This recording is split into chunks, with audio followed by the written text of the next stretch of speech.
Epic Games has just announced a crazy update where there is no longer any region locks for a single tournament apart from FNCS. This means that you guys have a chance to qualify and make money every single week multiple times during the solo victory cash cups. However, since they made it 10 times harder to qualify, it's way different format, as well it is way more challenging to actually qualify, and a lot of pros don't qualify each week. I'm going to be showing you guys a foolproof guide to qualifying through the opens, no matter what your ping is or no matter what region you're playing on. To show you guys that I'm not lying, I qualified on the U nice and early, 172 points, like top 600 on the leaderboard, and of course I qualified on NA while playing on 100 plus ping. So here's everything that you guys need to do if you want to qualify and make money in the finals. Let's get started. The first step ensuring you qualify for every single cash cup is swapping up your mindset. One of the biggest mistakes I see people make is approaching a tournament and thinking it's the perfect opportunity to improve or practice their fighting. Tournaments are not about just working on one specific thing, it's about getting the best placement in that tournament. So you need to use the correct strategy. You personally watching this video are not no runner. You're not capable of dropping a 30 bomb and qualifying really easily, really early. Instead, you need to swap up your mindset and your strategy to be the most optimal for this current meta. Step 2 in ensuring you're going to be qualifying for every single cash cup after you swap to your mindset is figuring out the optimal strategy and method of playing out your games. If you take a look at the point distribution this season, it's completely different to previous cash cups, especially since a lot of people haven't even realized this just yet. They're still trying to key, they're still trying to drop big games, and they don't realize that getting a top 10 is worth more than 20 elims. I know which one for me is a lot easier to get in an open type of tournament, as well as getting a top 5 is worth more than 38 elims, which is absolutely ridiculous, and you guys can consistently get top 5s if you use the following strategy in open tournaments. Just take a look at all of these players who called with basically 1 elim, 0 elims, or even just having extremely low elims like 1 per 2 per game, which is really easy to do for the average player. You guys need to make sure that you're getting the maximum amount of placement out of every single game you play. Step 3 is to make sure that you have a really solid off-spawn and early game plan that plays to your strengths as a player. If you're very good at fighting, I'd recommend going for a POI that you know fairly well. If you're more comfortable just playing a little bit more passive, I'd recommend going for a split drop or a chest spawn that's not super contested and then building out a loot path from there. Personally, for my strengths, I think I'm very good at dropping. I always have really good drops whenever I go for somewhere. So I always like to go for a spot that is pretty drop reliant. That normally means I have a high chance of winning it if I do get contested, and it's not necessarily revolved around fighting skill, as well as a spot where third parties aren't too common. Try to figure out what your early game strengths are as a player and then build up a drop spot from there. Also, another key thing with early game is trying to make sure that your drop spot has a couple different options and loot paths that you can do if needed. Like for example, this game I spotted there was a couple players late gliding into here. One had just landed, as well as I got a free kill from a guy having a bad drop, and I'm able to get this entire back spot of my spot completely uncon. However, normally if this doesn't happen, I'm able to get this entire north hand side completely uncontested to myself, and I'll be very stacked from there. Another big thing that I'd recommend you guys avoid in solo cash cups is trying to drop straight at a mythic POI. If you want to play for a mythic POI, let's say first game, I would recommend going ahead and landing near the mythic POI and then pushing in. A lot of times mythic POIs aren't worth the risk to reward, and it's very hard to actually get the bot if you land directly at the POI, and it's just going to lead to you dying off spawn like these players do.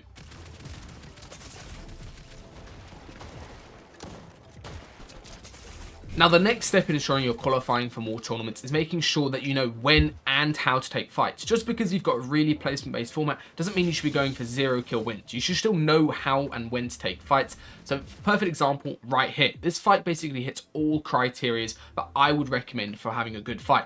So the first one, the most basic one, is having an advantage. You can see I get an advantage damage and HP on this opponent, which means that I'm going to have an easier time of finishing the fight versus them. Never start a fight when you don't have an advantage, like a beam, or you've got way better loot than your opponent. That's going to allow you to finish the fight. And that leads me to my next point. Only ever take fights when you need loot. Don't just run around fighting when you're stacked, because it's very easy that you can throw the game away when you have winning potential loot. So as you can see right here, I'm fighting for the mythic, as well as I can get a whole load of extra mats from this spot, which is very important. Never just take fights unnecessarily. Only fight when you actually have a reason, such as needing more loot. And the final point is making sure that you only fight when you need a refresh. So later on in the game, you never just want to be running around taking unnecessary fights, unnecessary damage. Only do it when you want to go ahead and try to get a refresh from mats, and at that point there's no chance that you can refarm your mats since it's way too late in the game. only go for fights at that point in time. This right here is the perfect example of somebody needing a refresh and why the fight is justified. As you can see, the other player's kingdom, and they've used up all of their heals and all of their wood during this fight. However, they do a really nice play, get a crack on their opponent in return, and then now that they realize, okay, I need a refresh, I can't just disengage and farm up all of my heals back, I'm not gonna be able to get that much chest since it's later in the game. They get inbox and they get a free kill on this opponent who didn't expect it, and now they're completely chilling. And at this point, as soon as they get all of that loot, as you can see, they should fully focus on staying as stacked as possible, hitting the end game and getting as much points. And the next very important part about fighting is knowing when to fight back when people are W keying you. You can't just play super passively when somebody's trying to very quickly aggress into you and they're trying to nitro onto you like this player's trying to do to me. As you can see, you can't just run away. You can't just play super scared in a box and hope they're just going to disengage when you make loads of space. You need to fight back and go for counter damage like I'm doing here. This is actually a French pro W keying me, and I realized that they were acting super aggressively. They're trying to get straight in my box and they're probably running low on mats. So all I did, rather than delay this fight anymore, is just take a straight up angel versus them, choose a good angle, take them out, as you can see right there, and then now I'm completely chilling for the rest of this game, and I don't take a single more fight, and I'm just happy to play with the end game since now I've got the full mythic loot. Guys, the most important thing for fighting, in my opinion, is knowing when to take the correct fights, making sure you're setting up correctly in them, as well as you're not losing any fights when people just W key you because you're acting confidently when they get straight on your walls.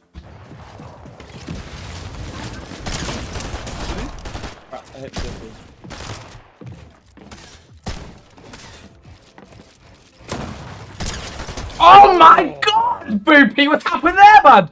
Now, step 5 is basically just to get as stacked as possible during the first 10 minutes of the game. Try to get as many hard mats, specifically metal, as you can, as well as open a load of ammo boxes and get some extra chests that you know are in your surrounding area. This is really important that you guys get your metal early because you don't want to be trying to farm this later on, and the best time to do it is in the first 10 minutes of the game, because even if you do get keyed while doing this, you've got metal to counter the person fighting you, as well as you've got a lot of ability. If you just die, it's completely fine. You haven't wasted that much time in the game. Basically, just spend the first 10 minutes of the game getting as stacked as possible, and then for the rest of the game, you can completely relax and use the next part of this strategy. Now, what should you do for the next 10 minutes after you've got yourself stacked? And what I think is best is to literally just go AFK in a bush until you get towards the later partial zones. That's another 10 minutes just sitting in a bush. The reason for this is you're not going to be risking any unnecessary fights. You're going to sometimes get a potential free kill and a free refresh just from being AFK in a bush if somebody walks nearby or runs into your bush, as well as you do not waste any of your heals, you don't waste any of your utility, and you can stay as stacked as possible, and it's going to allow yourself to get free placement. So that's all of the other players nearby who are going for high kill games or who are going to try and drop a bomb and catch up, whatever, they're going to be keying, giving yourself free placement, and you can basically avoid these players and get yourself a load of extra placement and be the most stacked player going into moving zones. Another one of the best ways that you can avoid fights completely is by doing extremely late rotates and just basically going bush to bush. I'd really recommend you guys do this. If you find yourself getting griefed and W keyed mid game, try to just wait as long as possible before rotating. Let everybody else in front of you rotate first, and then basically just go from bush to bush. Make sure you're bush checking the entire time so you don't just die for no reason. And as you can see right here, instead of going more center and running into all these people inside Reckless that could potentially fight me, could grief me in this last game when I need to qualify, instead all I do, check the bush, sit in the bush, go AFK and wait for the next zone. It is that simple, guys, and you'll never ever get griefed mid game if you do this and you're aware of what's going on around you. You let other players rotate past you and then you get a free rotate in afterwards. Such a good strategy. Now at this point, you guys should be extremely stacked and you're in this position right here about to go into the partial zones. You can see I've got really good mats, I've got really good mobility, and of course I've got really good heals as well. And you want to try to use all of this to your advantage and making sure you're early rotating as much as possible. Scout out if the rotate is clear like I did there, there's nobody in front of me boxed up, and then go. The only time I wouldn't early rotate this season, guys, is when there's a load of players right next to you and it's quite likely they're going to pump you in the back or jump on you as you go. Then when you're early rotating, try to use as much as your sprint bar as possible, so drain your sprint, and then try to pop a nitro so you get as much distance out of your nitro splash as possible. Another key thing as well is when you've got the nitro popped, obviously you want to try to rotate the entire zone in one go, but don't be afraid of just pausing. Like right here, I probably would have paused for a second while this guy was up there since I was a bit close to him, but I spotted he was refarming and I knew he's not going to be turning back when he's refarming. I can easily rotate into zone and get this whole rotate done in one go. Now my next tip is a really important one. Whenever you're coming into the end of zone, specifically on these partial zones, even during moving zones, you can do this very effectively. Try to whack down a ping, so either pre-mark it on the map or just ping as you come into zone. So right here, you can ping, let's say this brick, you can ping the edge of this cliff, you can maybe ping these trees to see if they're in, and basically just double check if where you're aiming for is going to be in. You can see I do it right there. I check, okay, this guy's a little bit deeper in zone, which means that I know I can stop before I reach him. I don't have to go the whole way onto this box and risk getting boxed for. And as soon as you box up, guys, swap to metal so you don't get ran in on by somebody later on, and build an extra backwards box just like this. Prevent somebody from nitroing straight into your box. Means that you're going to be completely safe from somebody jumping in. And do not be afraid to waste a bit of metal. You've got an insane amount of mats at this point in time.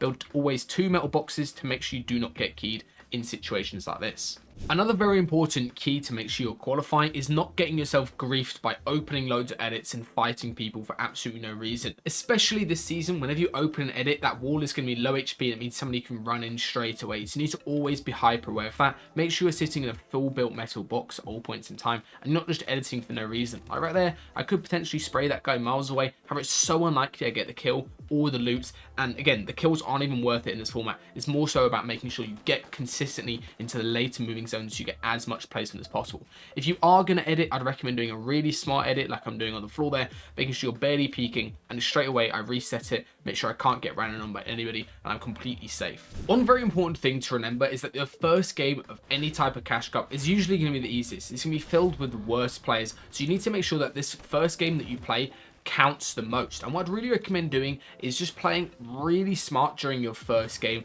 and trying to farm as many placement points as possible. Even if you're only going to get a second place during your first game, that is such a strong start. It's going to be like a 60-point game, which means that you're already halfway done qualifying within the first 25 minutes of the tournament, which is insanely good. Do not be afraid to just play super slow and super smart in your very first game. Have really clean rotates, don't overpeak, don't greed anything, let other players fight, and it's going to allow you a much easier chance of qualifying if you do this consistently.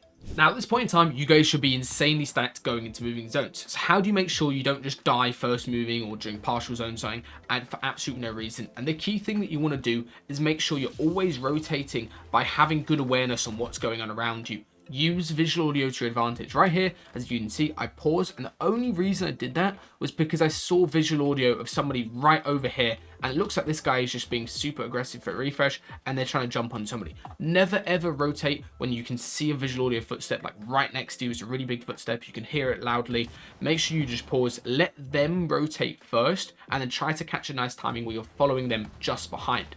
Also, do not be afraid to ramp up and just waste a lot of wood on a rotate. Like you can see right here, I'm just ramping up, building loads of wood rather than running across old builds or running down a low ground.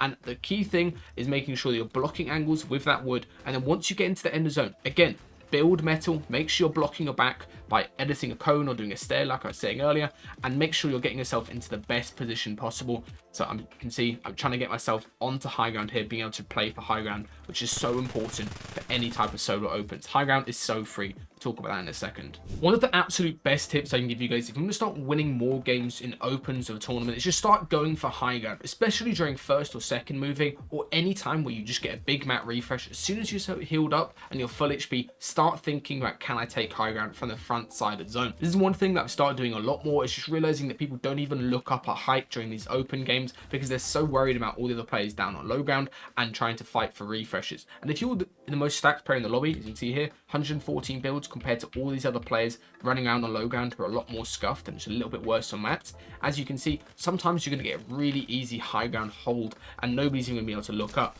The key thing though, whenever you're trying to go for height in opens, is make sure you take it from front side. Don't try to flank backside. It normally won't work as well in an opens lobby when the games aren't as stacked as they are in the finals.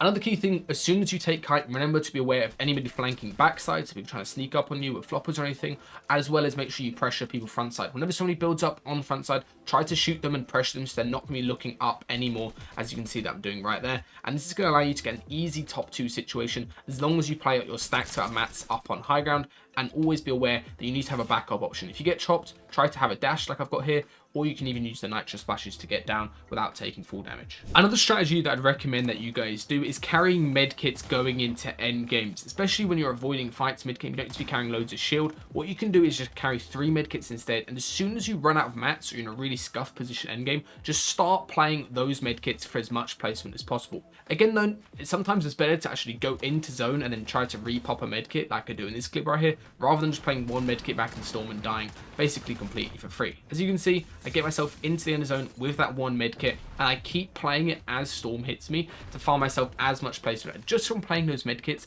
rather than dying in, a top 20 position, I'm able to get myself into the top 10 and get an insane amount of extra points from this game. Always use everything available to you. Never die with utility like medkits or flops when you can avoid it. It's such a waste of points that you guys can be getting completely for free. Now, the next tip that is extremely important for qualifying for solos is whenever you're in endgame, do not be afraid to go for a refresh. Especially when you've, had a bad rotate or two, you're going to be scuffed on mats. Whenever you're below that sort of 300 mat range, I think you should start looking aggressively for a refresh before it's too late. Don't just sit there playing until you run out of mats and you die, not being able to get anything out more of the game. And one key thing you should look for whenever a refresh is whenever somebody's healing in a box or they just got a refresh, which is the perfect time. You're basically going to get a double refresh on somebody who's probably low HP because either they're healing or they just fought for a refresh. As you can see, I spotted this player healing right here. I get in and they're less than 100 HP. I get a free refresh. And as soon as I get that refresh, I'm not going to faff around back in Storm picking out loot and stuff. Instead, I'm going to focus on getting a good position by going front side, end up just retaking high ground here while this other player was contesting me. Use my advantage from that refresh, get up on height, and I was able to get a free win from this game by doing so. Now, the last bit of advice I'm going to give you guys is remember when you get into those final sort of 10th or 11th or even 12th zone situations, is remember every single bit of extra placement that you can get is so important. Don't just full send into a box for a refresh if you can keep playing your life for a little bit longer in certain situations.